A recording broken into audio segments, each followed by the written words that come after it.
consegue prever bem o comportamento de uma colisão, de um problema de dois corpos. A gente não sabe descrever bem problemas de três corpos. Sabia disso? Problema de três corpos é bastante complexo. Ele acaba caindo, ele acaba se afastando muito dos resultados obtidos quando você aumenta esse ΔT aí. Então ele acaba, vamos dizer que ele acaba chegando a um resultado meio caótico. Por isso que a gente aqui só vai trabalhar com colisão entre dois corpos, tá? O corpo A vai colidir com o corpo B. É isso que a gente vai ver, tá? Então, já vou começar colocando isso aqui, ó. Vamos estudar colisões. Primeiro ponto, entre dois corpos. Tá bom? Outra coisa, a gente vai estudar as colisões em sistemas isolados. Então, as colisões que a gente vai estudar, ó, ocorrem em sistemas isolados. É a que a gente vai estudar, né? Obviamente, você pode ter colisão de tudo quanto é jeito, mas as que a gente vai estudar aqui ocorrem em sistemas isolados. Tá legal? E o que seria um sistema isolado? Um sistema isolado é aquele que não sofre força externa. E se não sofre força externa, consequentemente não vai sofrer um impulso externo. Perfeito? Como assim? Exemplo. Eu tenho aqui, ó, duas bolinhas. Aí eu tenho aqui uma bolinha que está indo para lá. Olha aqui, ó, ela está apoiada aqui no solo. Eu tenho uma outra bolinha que está indo para cá. Perfeito? Aí elas vão colidir. Tá bom? Obviamente, no momento que elas colidirem, a bolinha A vai fazer uma força na bolinha B e a bolinha B vai fazer uma força na bolinha A, que inclusive essas forças têm o mesmo módulo, não é isso? Terceira lei de Newton, ação e reação. Travou a aula?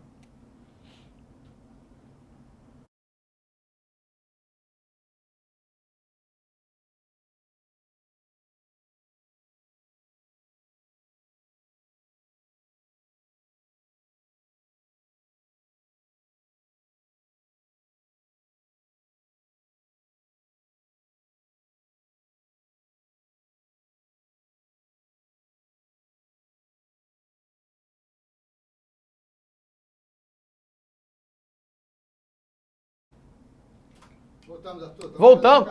Querendo nos escalar, hein? Estão querendo nos escalar. Quase que a gente foi eliminado do YouTube aí, cara. Mas ainda bem que a gente voltou, né? Então tá tudo certo, tá bom? Voltando aqui. Então, ó. A bolinha A vai fazer uma força na bolinha B.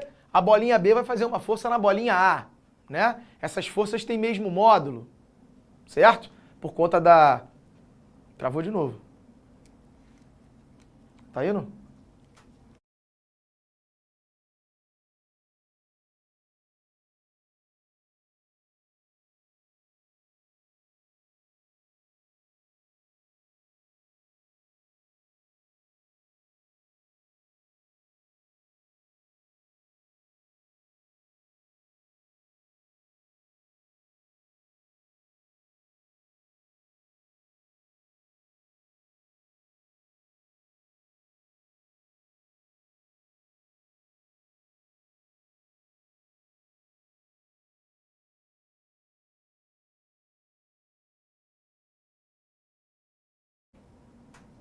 Olha só, hein? Voltou? Voltou? Cara, vou nem falar mais nada. A gente fica falando dessas coisas ruins aí. É melhor nem falar nada. Vamos voltar. Então, de novo. A bolinha A bate na B, a B bate na A. Não é isso? Ou seja, tá rolando uma força interna. Cara, travou de novo, diretor. Ih, mané.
ensinar agora, hein, Arthur? Vamos ver. O pessoal tá falando em aula vaga, né? Aluno é aluno em qualquer lugar, né? Aula vaga, né?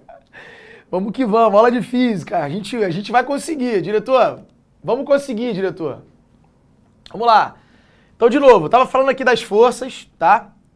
Então, quando uma bolinha bate na outra, você vai ter uma força interna. A força que a bolinha A faz na bolinha B são forças internas, entre elas. Isso aí tudo bem.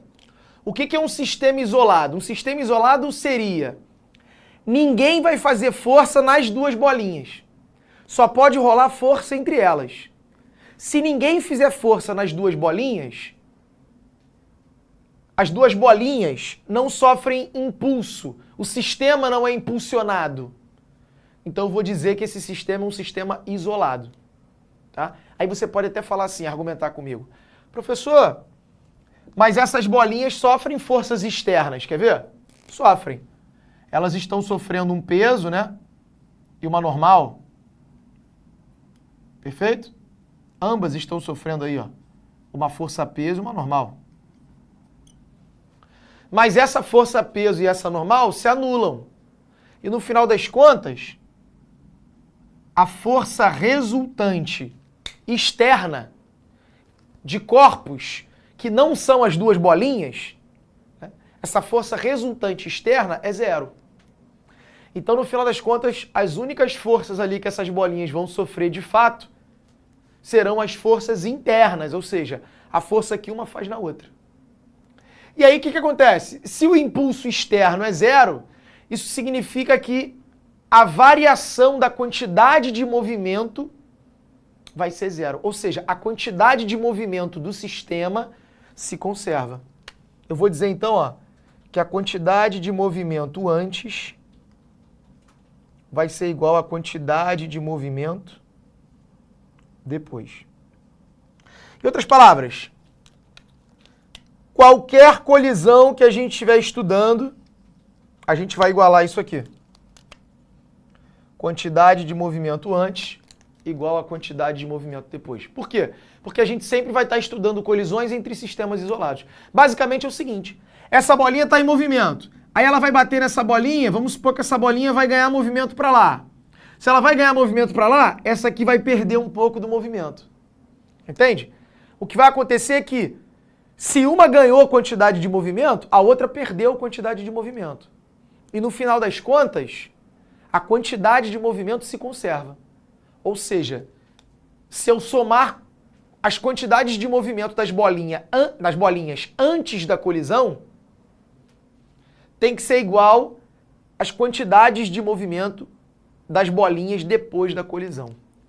Isso aqui, ó, é a maneira sucinta de escrever, na verdade, isso aqui, ó, que é a fórmula que você vai usar. Ó, quantidade de movimento da bolinha A mais quantidade de movimento da bolinha B antes é igual à quantidade de movimento da bolinha A mais a quantidade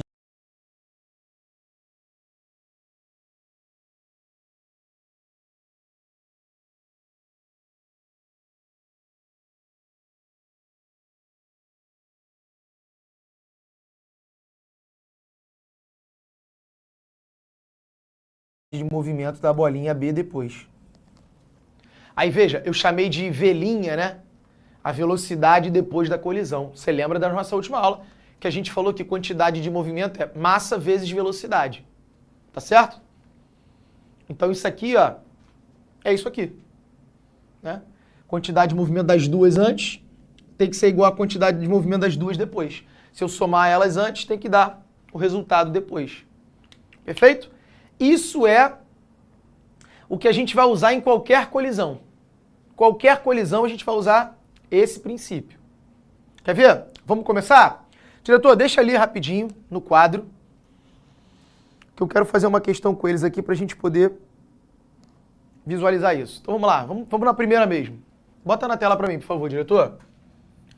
Antes de eu explicar para vocês sobre os tipos de colisão, eu já quero fazer um exemplo aí para você ver a aplicação disso. Então vamos lá.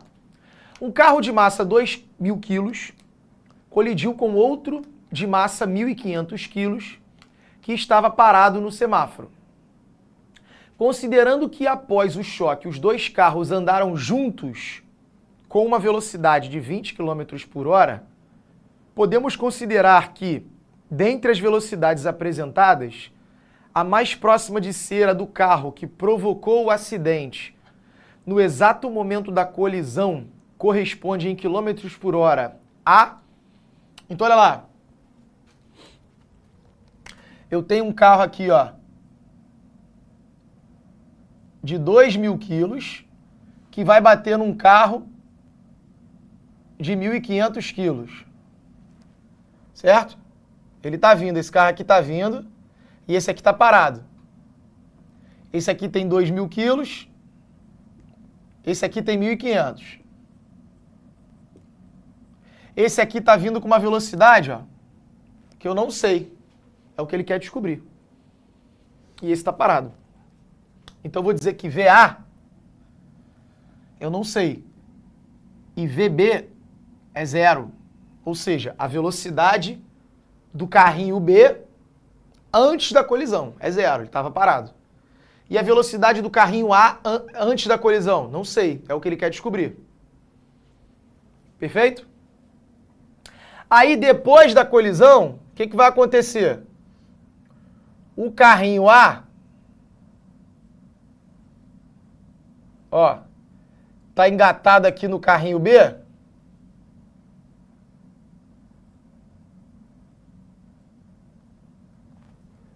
Olha lá, machucou ali, quebrou ali. E esse conjunto de carros, os dois juntos, vão se mover com 20 km por hora. Ou seja, depois da colisão, esses dois carrinhos ficaram juntos. Isso significa que a velocidade deles depois da colisão é a mesma. Tanto o carrinho A quanto o carrinho B vão ter a mesma velocidade após a colisão, ou seja, que é o velinha, né? Velocidade depois da colisão a gente chamou de velinha. A velocidade vai ser a mesma, porque eles vão ficar juntos. Vai ser a mesma e vai valer quanto? 20. Pronto, a pergunta dele é, quanto vale a velocidade do carrinho A antes da colisão? O que a gente vai adotar? As colisões que a gente está estudando são colisões que ocorrem em sistemas isolados, os dois carrinhos. Não teve ninguém de fora fazendo força nos dois carrinhos, percebe? Não tem um terceiro carrinho. Não tem nada atrapalhando os dois carrinhos. Então, o sistema formado pelos dois carrinhos é um sistema isolado. Logo, isso aqui é válido. Então, eu vou substituir. Olha lá. Massa do carrinho A vezes a velocidade do carrinho A. Estou jogando nessa fórmula. Mais massa do carrinho B vezes a velocidade dele, que é 0. Então isso aqui vai dar 0. Ó. Isso aqui vai dar 0. 1.500 vezes 0 dá 0. Igual quantidade de movimento depois. Massa do carrinho A vezes a velocidade dele. Vou chamar de velinha só. Mais massa do carrinho B vezes a velocidade dele. Vou chamar de velinha. Entendeu por que eu chamei de velinha? Porque depois não tem mais A e B. As velocidades são iguais, então eu posso chamar de uma letra só. O VA e o VB são iguais, eles vão ficar juntos. A questão falou isso. A questão é que disse isso. Esse termo aqui vai dar 0, porque qualquer coisa vezes 0 dá 0. Aqui vai ficar 2.000 VA. Esse velinha, na verdade, é o 20, né? Vou substituir agora. Olha como é que eu vou colocar isso aqui, ó, que eu poderia escrever também, ó. 2.000 mais 1.500, que multiplica 20. Ou seja, o velinha, né? Esse VA igual a VB', que eu chamei de velinha, que vale 20. A questão me forneceu isso. É a velocidade deles depois. Eu botei o 1.500 e o 2.000 em evidência, né? Já que o velinha multiplica os dois, botei os dois em evidência. Então fica 2.000 vezes velinha mais 1.500 vezes velinha. Coloquei em evidência. Por quê? Porque é uma outra maneira de você enxergar isso também, né? Esses dois carros, como eles estão se movendo juntos, você pode pensar assim também. É como se agora isso aqui fosse um único corpo. Né? Eles ficaram engatados, então é como se agora eu tivesse um único corpo de massa 3.500 se movendo com uma velocidade 20. Perfeito? Aí, bom, isso então vai ficar VA é igual a 3.500 vezes 20 dividido por 2.000, ó. Dividido por 2.000, né? Esse 2.000 vai para lá dividindo. Somei aqui, deu 3.500 vezes 20 dividido por 2.000. Bom, vou cortar 3 zeros em cima. Com 3 zeros embaixo. Certo? Vou cortar esse 2 com esse 2. Então, cortei tudo.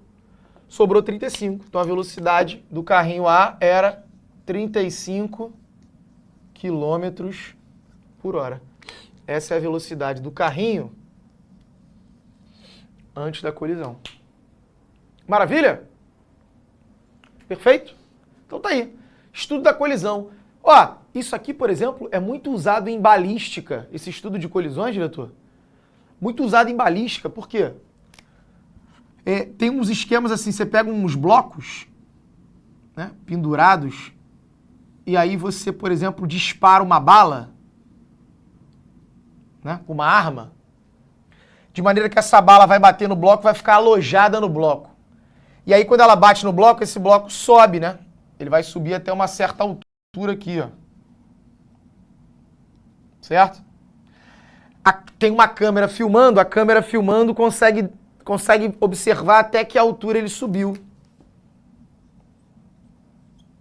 Aí, com essa altura que ele subiu, você sabe que no momento que o bloco, junto com a bala, né, após a colisão, no momento que aquilo ali ficou unido, aquele conjunto vai ter uma certa velocidade, então vai ter uma energia cinética lá embaixo.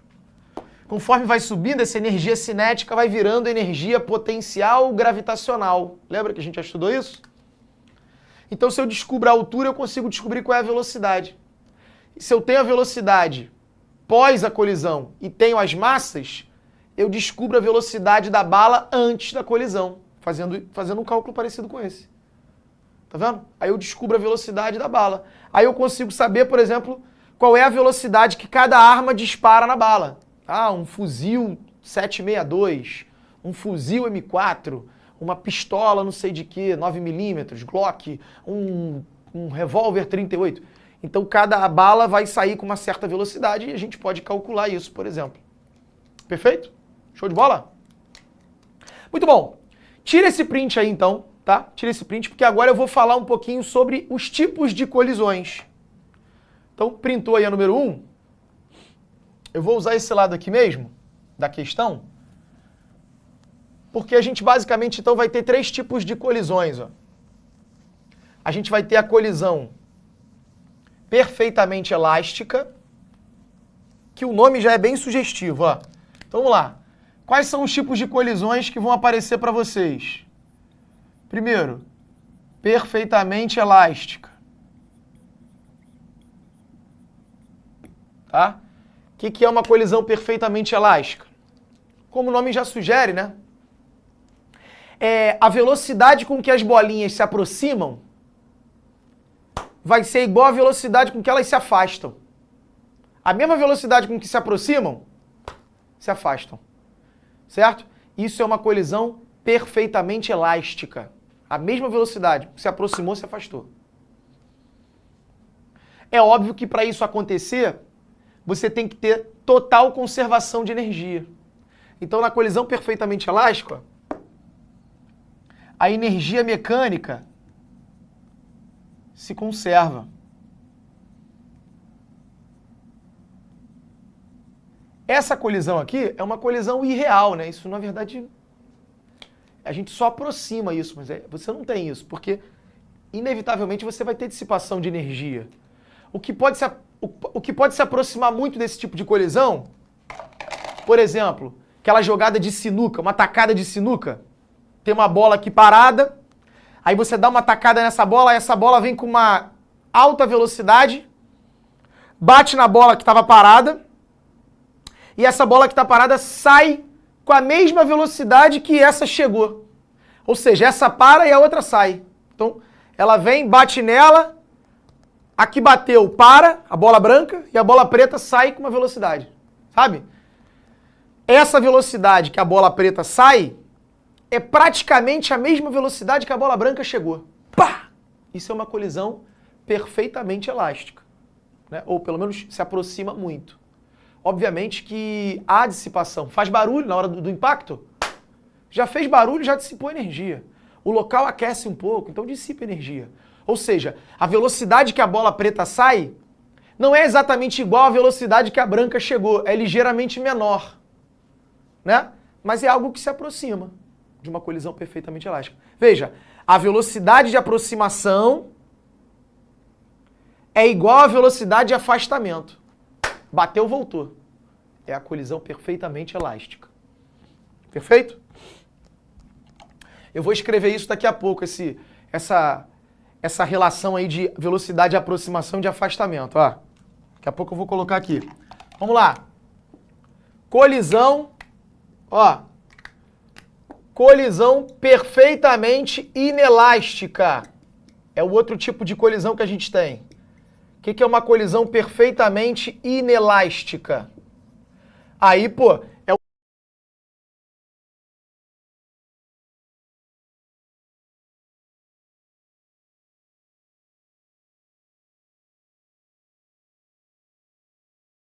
o contrário daquela, né? O nome também, né, é sugestivo.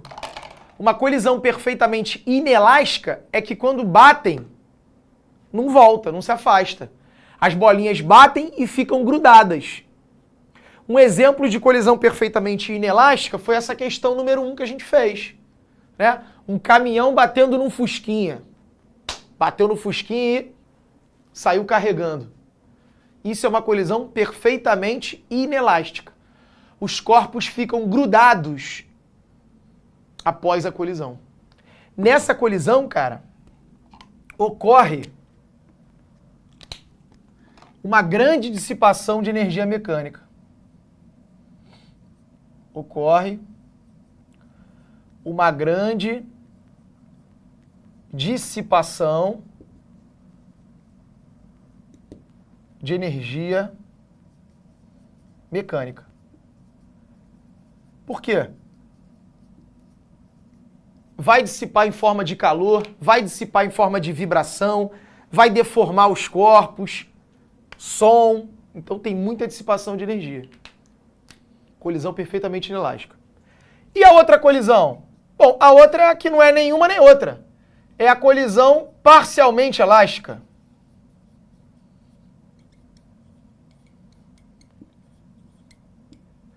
O que é uma colisão parcialmente elástica? É aquela colisão mais real possível.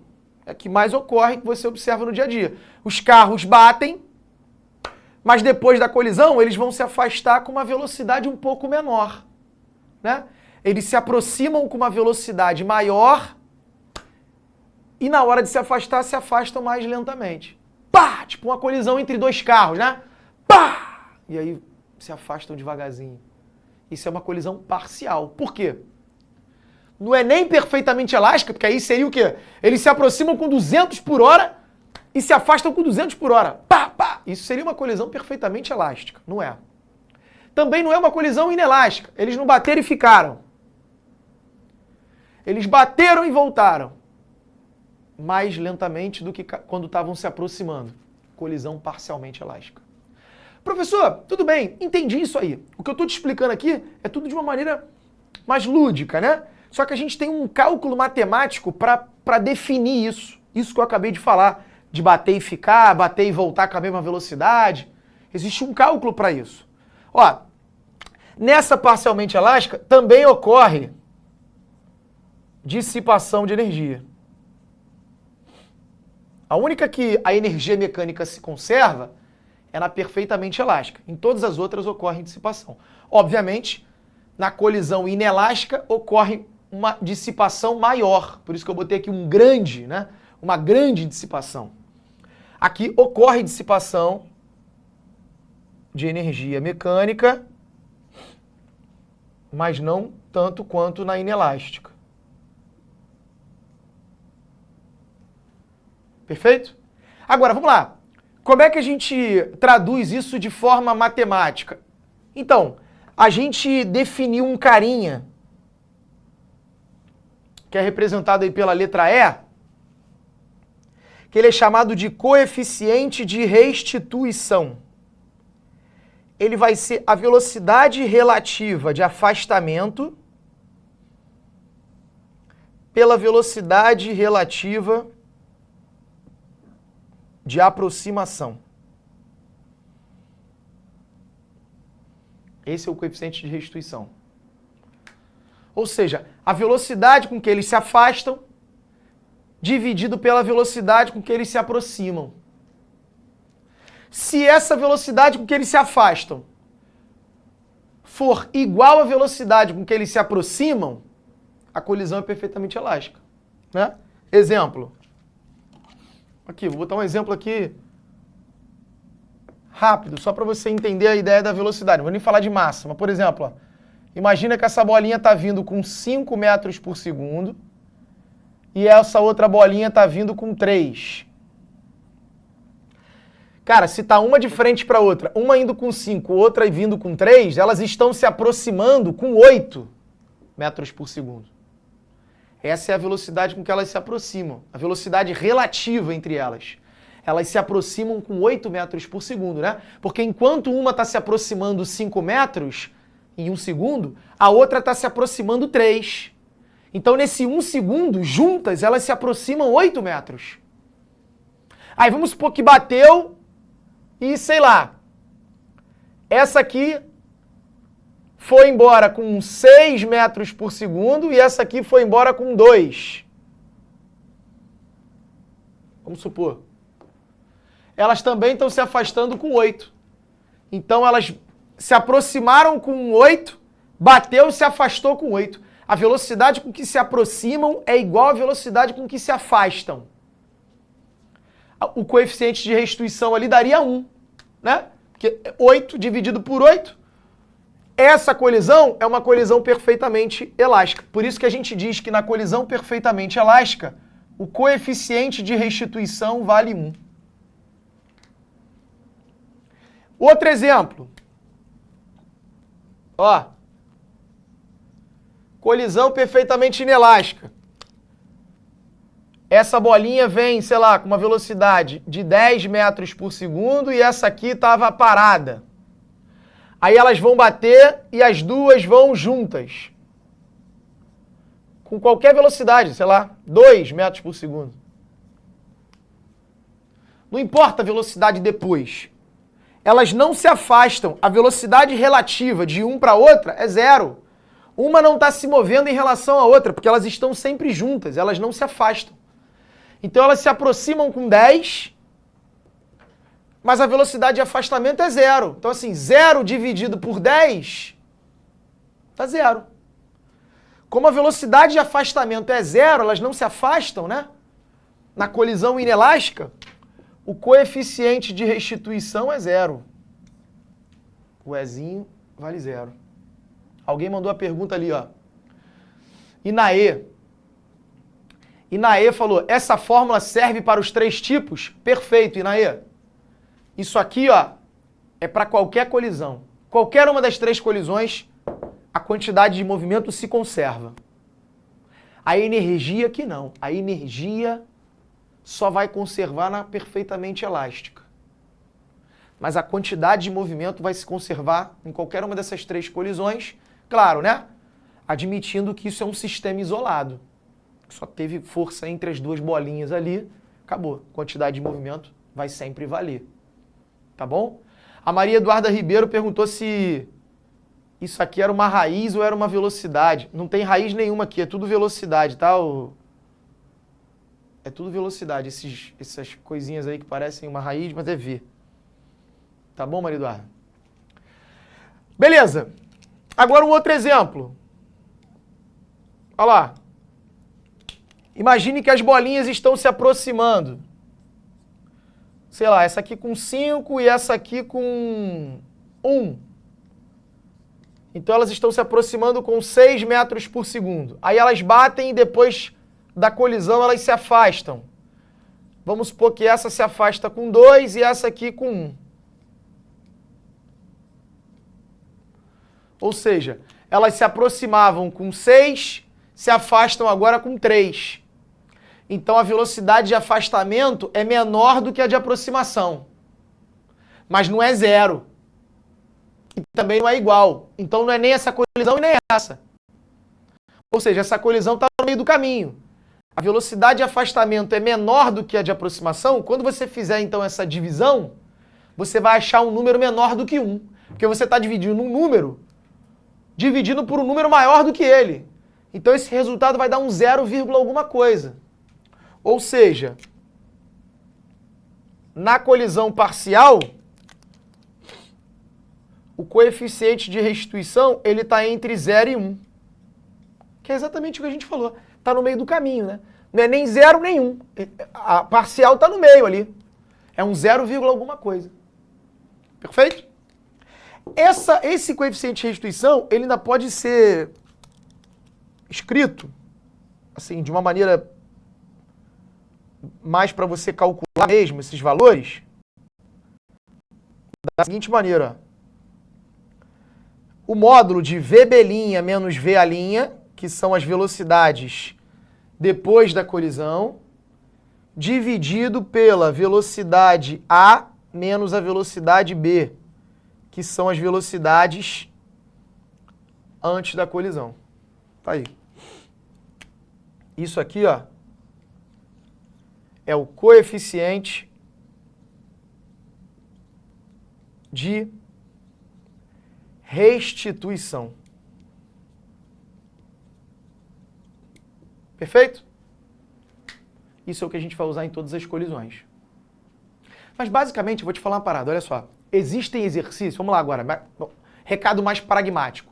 Existem questões em que o cara vai te cobrar, na questão, ele vai te dar isso aqui, aí ele não vai te dar duas incógnitas. Vamos supor que ele vai dar as massas e vai dar as velocidades antes. E aí ele quer saber qual é a velocidade depois. Aí você não sabe nem o VA' nem o VB'.